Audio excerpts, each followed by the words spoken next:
வணக்கம்.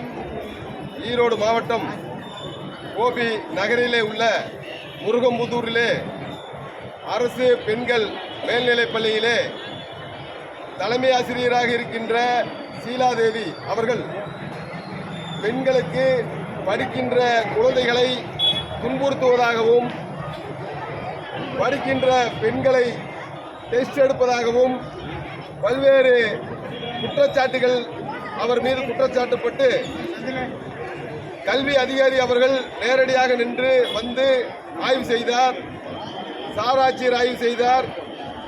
ஆனால் இதுவரை அவரை பணி நீக்கம் செய்யவில்லை. அவரை பணி நீக்கம் செய்ய வேண்டும் என்று ஊர் பொதுமக்கள் சார்பிலே கோரிக்கை மனுவை வழங்கியிருக்கிறோம். அந்த பள்ளியிலே படிக்கின்ற பெண்களுக்கு இந்த தலைமை ஆசிரியரால் பல்வேறு இடைஞ்சல்கள், தொந்தரவுகள் ஏற்படுகிறது. அதனை மாவட்ட ஆட்சியர் அவர்கள் விரைந்து நடவடிக்கை எடுத்து அவரை டிஸ்மிஸ் செய்ய வேண்டும் என்று கேட்டுக்கொள்கின்றேன். நன்றி, வணக்கம்.